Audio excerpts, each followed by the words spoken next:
اب آئیے محترم بزرگوں اور دوستوں، احادیث شریفہ کی روشنی میں علم کی اہمیت اور اس کی فضیلت کو سمجھتے ہیں۔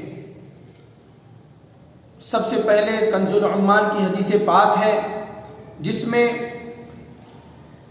آقا دو جہاں سرور دو عالم صلی اللہ علیہ وسلم نے ارشاد فرمایا، العلم حیات الاسلام و عماد الدین۔ علم اسلام کی زندگی ہے اور دین کا ستون ہے۔ دیکھیے،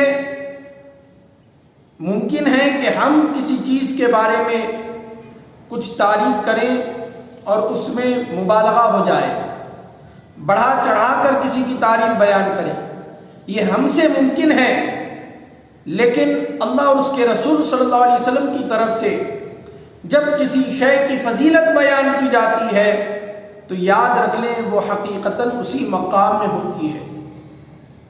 ایسا نہیں ہے کہ اس کا مقام کچھ بڑھا دیا گیا، نہیں، اللہ تبارک و تعالیٰ نے اس کو اسی مقام میں رکھا ہے جو مقام سرور دو عالم صلی اللہ علیہ وآلہ وسلم نے بیان فرمایا ہے۔ جیسا کہ آپ دیکھیے، نماز کے بارے میں حضور نے فرمایا، الصلاۃ عماد الدین، نماز دین کا ستون ہے۔ تو واقعتاً نماز دین کا ستون ہی ہے۔ ایسے ہی علم کے بارے میں حضور صلی اللہ علیہ وسلم نے فرمایا، علم اسلام کی زندگی ہے۔ تو جس طرح بغیر غذا کے، بغیر زندگی کے انسان کا وجود نہیں ہو سکتا، اسی طرح بغیر علم کے اسلام کا وجود نہیں ہو سکتا۔ آدمی کے اندر، اس کے سینے میں اگر اسلام محفوظ رہنا ہے، ایمان محفوظ رہنا ہے، تو علم اس کے لیے ناگزیر ہے۔ علم کے بغیر کسی کا اسلام محفوظ نہیں رہ سکتا، اور جتنا علم ہوگا اتنا ہی اسلام محفوظ ہوگا، اتنا ہی ایمان مضبوط ہوگا۔ جتنا علم کم ہوتا چلا جائے گا، اسلام بھی کمزور ہوتا چلا جائے گا۔ چنانچہ نوبت یہاں تک آ جاتی ہے کہ جہالت میں جب آدمی انتہائی مستغرق ہو جاتا ہے اور اپنے اوپر علم کے سارے دروازے بند کر دیتا ہے اور سارے ذرائع علم سے بے نیاز ہو جاتا ہے، تو پھر ممکن ہے کہ وہ آدمی کفر تک چلا جائے، وہ کافر ہو جائے۔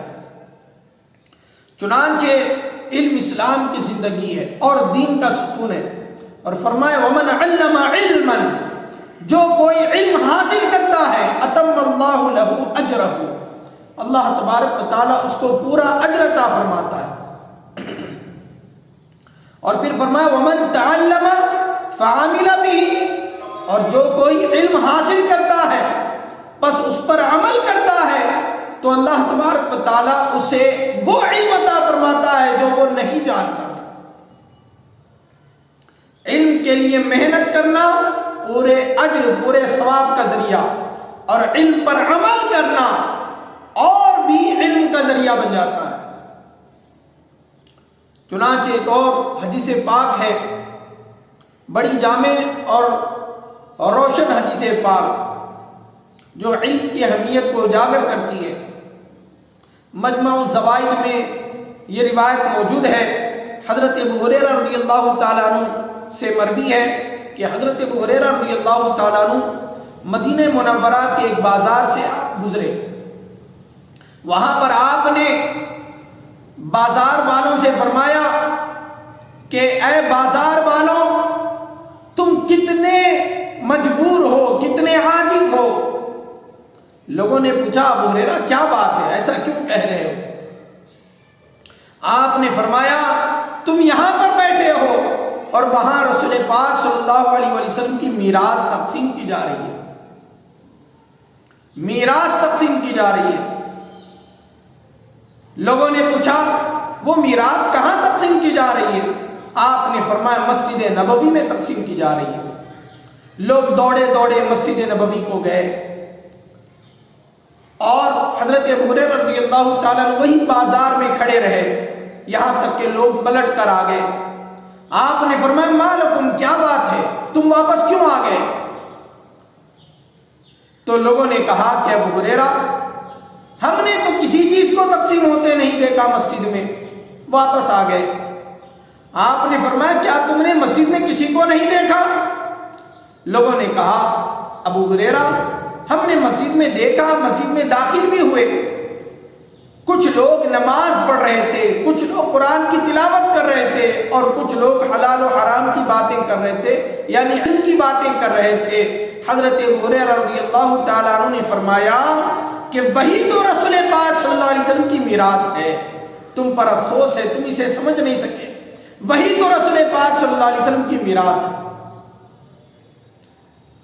تو پھر اسی طرح ایک اور روایت بھی حضور پاک صلی اللہ علیہ وسلم کی موجود ہے، جس کو شیخ الاسلام بانی جامع نظامیہ نے نقل فرمایا ہے۔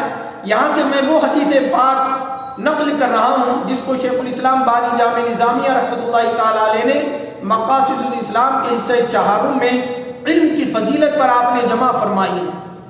فرمایا حضرت ام ہانی رضی اللہ تعالیٰ عنہا اس کی راویہ ہیں، فرماتی ہیں حضور پاک صلی اللہ علیہ وسلم نے ارشاد فرمایا العلم میراثی و میراث الانبیاء قبلی، علم میری میراث ہے اور مجھ سے پہلے انبیاء کی میراث ہے۔ آج آپ دیکھیں میراث کتنی اہم چیز ہے۔ آج میراث کے نام پر خاندانوں میں جھگڑے ہو جاتے ہیں، بھائیوں میں جھگڑے ہو جاتے ہیں، ہر کوئی میراث کے لیے تڑپتا ہے، وراثت کے لیے تڑپتا ہے، لیکن حضور پاک صلی اللہ علیہ وسلم کی وراثت معمولی شے ہے۔ آقا صلی اللہ علیہ وسلم سے بڑھ کر کائنات میں کوئی امیر نہیں، اور آقا دو جہاں صلی اللہ علیہ وسلم کی میراث سے بڑھ کر کسی کی میراث نہیں ہو سکتی۔ اور وہ میراث کیا ہے؟ وہ میراث علم ہے، علم دین ہے۔ چنانچہ اس کی بہت اہمیت ہے۔ اب آئیے میں ایک اور روایت نقل کر رہا ہوں۔ یہ ساری روایتیں شیخ الاسلام بانی جامع نظامیہ رحمۃ اللہ تعالیٰ علیہ نے جمع فرمائی ہیں۔ فرمایا التعبد بغیر فقہ کالعمار فی الطاحون، بغیر فقہ کے عبادت کرنا ایسا ہے جیسے گدھے کو چکی سے باندھ دیا گیا۔ اللہ اکبر۔ پھر حضرت عبداللہ ابن عمر رضی اللہ تعالیٰ عنہ اس کے راوی ہیں، فرماتے ہیں حضور پاک صلی اللہ علیہ وسلم نے ارشاد فرمایا کہ وہ دل جس میں حکمت نہ ہو، حکمت یعنی فقہ نہ ہو، وہ ویران گھر کی طرح ہے۔ پھر حضور پاک صلی اللہ علیہ وسلم نے ارشاد فرمایا پس تم علم حاصل کرو، علم سکھاؤ اور فقہ حاصل کرو، فقہ حاصل کرو، دین کی سمجھ حاصل کرو۔ ولا تموت جہالا، تم جہالت کی موت نہ مرو، جہالت کی حالت میں تمہاری موت نہ آئے، اس لیے کہ اللہ تبارک و تعالی جہالت کے عذر کو قبول نہیں فرماتا۔ کوئی رب کی بارگاہ میں قیامت کے دن یہ عذر نہیں رکھ سکتا کہ مولا میں جاہل تھا اس لیے یہ عمل نہیں کر سکا، مولا تجھے راضی کرنے والے اعمال سے محروم رہا، یہ عذر اس سے قبول نہیں کیا جائے گا۔ پھر حضرت عبداللہ ابن عباس رضی اللہ تعالیٰ اس حدیث پاک کے راوی ہیں، ابن عساکر کے حوالے سے یہ روایت درج کی گئی ہے۔ فرمایا کہ حضرت سلیمان علیہ السلام کے سامنے اللہ رب العزت نے تین چیزیں رکھی، تین آپشنز رکھے، ان میں سے کوئی ایک چن لے۔ پہلا مال، دوسرا بادشاہت اور تیسرا علم۔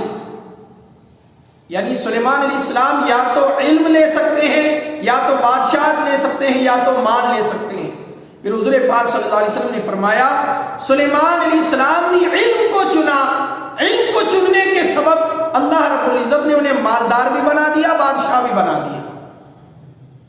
علم کی وجہ سے بادشاہ بھی بن گئے اور پھر صاحب مال بھی بن گئے۔